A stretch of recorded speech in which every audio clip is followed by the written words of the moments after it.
북한 핵과 미사일 위협에 대한 이 백가쟁명식 해법들이 여러 가지가 거론돼 왔습니다. 이 가운데 현실적인 시나리오 가운데 하나가 이런 것입니다. 김정은과 북한 수뇌부 그리고 핵시설 등을 쪽집게식으로 제거하는 방법 거론되고 있죠. 유일체제인 북한에서 김정은을 제거하게 되면 북한은 저절로 레짐 체인지, 즉 정권이 교체가 된다. 이런 시나리오입니다. 그런데 김정은을 제거하더라도 정권이 붕괴되는 것이 아니라 북한의 서기실에 의해서 자동으로 남한을 향한 핵반격이 진행된다. 이런 해석이 나왔습니다. 자, 그림으로 설명드리겠습니다. 트럼프 대통령이 참수작전을 명령을 내려서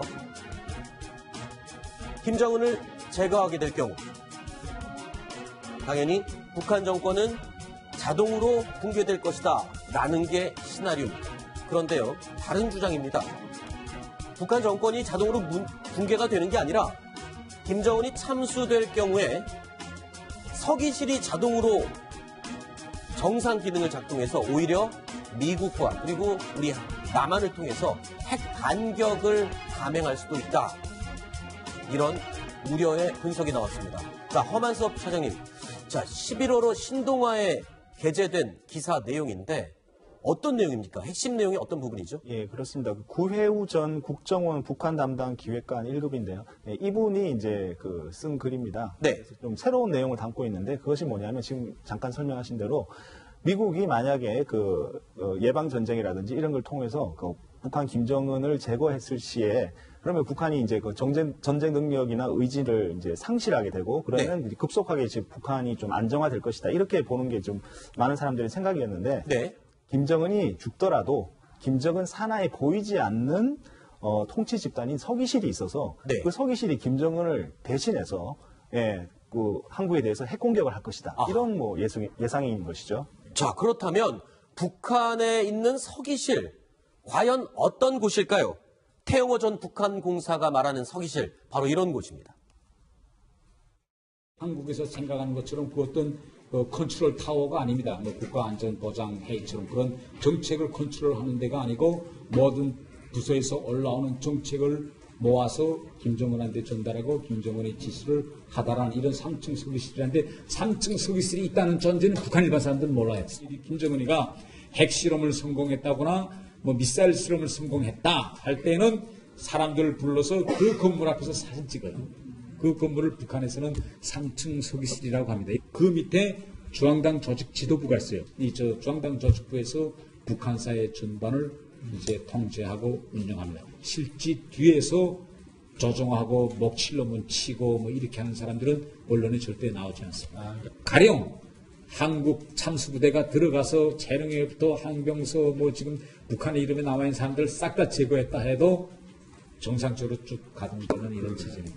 가령 한국 참수부대가 들어가서 재령에부터 항병서 지금 북한의 이름에 나와 있는 사람들 싹 다 제거했다 해도 정상적으로 쭉 가동되는 이런 체제입니다. 자, 지금까지 우리가 언론을 통해서 알고 있었던 그런 부분과 조금 다른 그런 해석입니다. 그러니까 김정은이 없어지더라도 핵공격 명령을 내릴 수 있는 또 다른 시스템이 가동이 되고 있다. 이런 해석으로 볼 수 있는데요. 지금 이야기에 태영호 전 공사가 얘기했던 바로 그 3층 서기실이 바로 이 사진입니다. 북한에 보이지 않는 힘 3층 서기실이라고 저희가 제목을 달아봤는데 자, 미사일 발사 성공 여러 가지 공적이 있을 때 김정은이 이렇게 사람들을 다 끌어모아서 항상 사진을 찍는 그 바로 건물 앞, 이 3층짜리 건물. 여기가 3층 서기실이군요. 허만섭 차장님. 예, 김정은의 이 3층 서기실은요. 네. 우리로 치면은 어쩌면 청와대나 대통령 비서실 같은 네. 이런 역할을 하는지도 모르겠습니다. 네. 예, 그렇기 때문에 제일 중요한 부분은 바로 김정은의 명령을 북한 각 지역에다가 이렇게 하다라는 이런 지금 역할을 하기 때문에 만약에 김정은이 죽었을 때 서기실이 김정은을 참칭해서 김정은의 명령이라고 하고 핵 버튼을 눌러라 이렇게 하더라도 북한 군부대가 그대로 따를 수밖에 없는 이런 시스템이지 않느냐 네. 이런 해석인 것이죠. 네. 이 태호 공사가 좀 안 해요. 네. 제가 이런 말 표현하고 미안은 합니다만 네. 북한에서 아무리 근무했다 하더라도 서기실은 잘 모릅니다. 네. 그러니까 서기실 가본 적도 없고 네. 자기도 삼층 서기실 하자면 삼층 서기실 들어가 본 일도 없어요. 네. 이제 뭐 우리는 좀 알죠. 좀 아는데 서기실이라는 것은 김정은이나 김정일의 분신입니다. 분신. 네. 자기 이름도 없고 존재도 없고 네. 분신이기 때문에 그러니까 옛날 그 임금님의 왕명을 출납하던 추비론 같이 네. 왕명을 출납하는 것이 다른 토를 갈 수도 없어요. 네. 그렇지만 최고의 권력 기관이죠. 어떻게 보면은. 네. 그러니까 만약에 김정은이가 제거됐다. 그러면 이 서기실에서 김정은이 죽었다는 말을 안 하고 네. 자기들이 군에다가 그러니까 총참모부에다가 지시를 하고 그다음에 전략군 사령부에 지시를 해가지고 그 지시는 남한을 핵공격하시오라는 지시를 말씀하시는 거죠. 전략군에는 핵미사일을 공격하라는 소리를 네. 하고 총참모부에 대해서는 전면적으로 남침하는 지시를 할 겁니다. 네. 그거를 아마 그 서기실에서 할 가능성이 있다고 보죠. 그렇군요. 그러니까 김정은이 제거된다고 해서 명령자가 없어졌다고 해서 남한에 대한 또는 미국에 대한 핵미사일 공격 또는 군사 공격이 멈추는 게 아니다. 서기실을 통해서 김정은이 제거되더라도 명령은 실행이 될 것이다. 이런 시스템을 얘기하는 건데 최근에 지금 이 노동당 정무국을 김정은이 신설을 했습니다. 그런데 이 노동당 정무국이 사실상 자 보겠습니다. 김정일의 비서실이 이름만 바꾼 것이다. 맞습니다. 이렇게 얘기가 나오고 있네요. 그렇죠. 김정은의 이거 비서실은 우리의 비서 개념이 아니고 네. 뭐 황장역 국제비서, 뭐 대남비서 이런 비서들이 한 뭐 10명 있는 것이 이제 비서실이고 이름을 바꿔서 이제 노동당 정무국으로 이제 이름을 바꿨습니다. 그래서 이제 정무국 된 다음부터 다 부위원장입니다. 무슨 부위원장 이름이 바뀌었습니다. 네.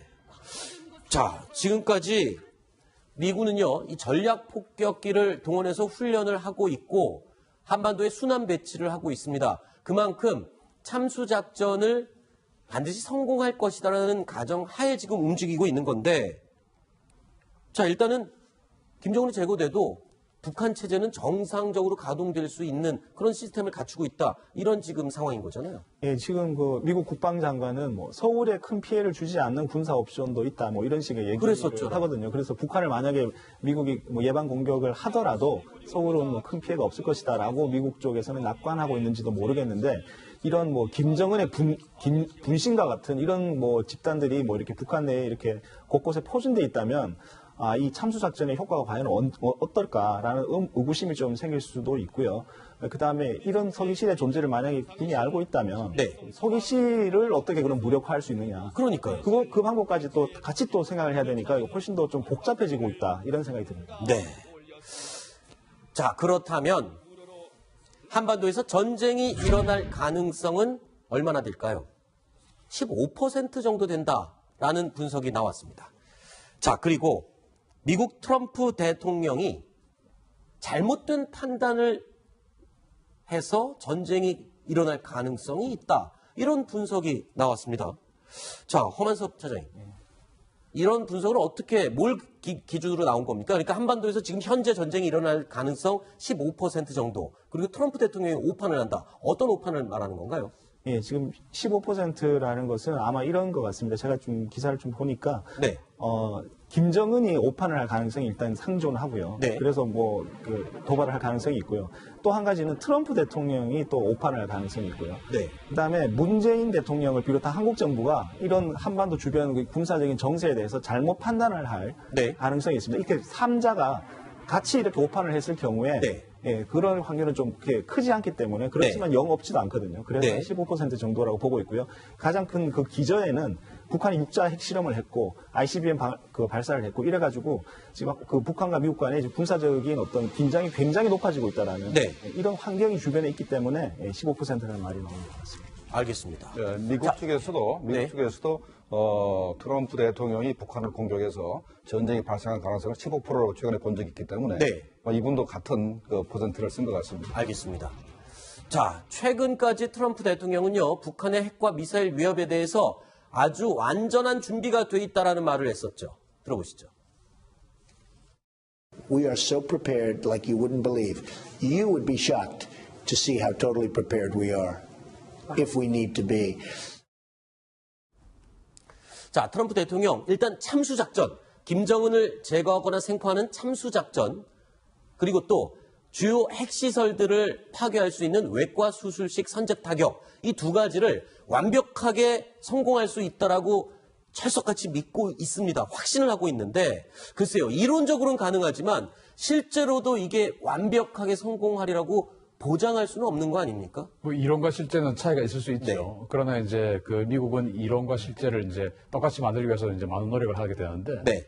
태영호 공사가 아까 뭐 중요한 말씀을 해주셨고 뭐 서기실 지금 존재도 지금 이야기하고 있는데 태영호 공사는 이제 외교관이기 때문에 군사 네. 전문가 아니잖아요. 그래서 한 가지 강구하고 있는 게 있습니다. 어떤 부분이죠? 예를 들어서 지금 이제 우리가 그 북한을 정밀 타격 참수작전 두 개를 동시에 하거든요. 참수작전만 하고 또는 핵시설 타격만 하고 이게 아니고 따로따로가 아니고 두 개를 하면 동시에 합니다. 네. 하면은 지금 현대의 전술은 효과 기반 작전 그래가지고 최고 지도부와 나머지 통신을 마비시켜버립니다. 네. 지도부 하나가 부대 하나하나를 때리려면 얼마나 힘듭니까? 네. 통신을 마비시켜버리면 아무것도 안 되거든요. 네. 그래서 서기실이 혹시 남는다 하더라도 저는 서기실까지 다 제거할 것으로 보는데 네. 그것도 표적에 다 들어와 있다고 보는데 네. 이제 은퇴하신 이런 그 전 국정원 기관원도 알고 계실 정도면은 그 서기실까지도 저는 표적에 다 들어와 있다라고 판단하고 네. 또 혹시나 생존한다 하더라도 완전히 고립되어서 모든 어떤 통신 체계가 작동이 안 되는 그러나 그것이 단위 부대는 이렇게 또 내려갑니다. 통신 끊어지면 네. 알아서 해야 할 어떤 그 매뉴얼이 있다. 매뉴얼이 또 있습니다. 네. 그런데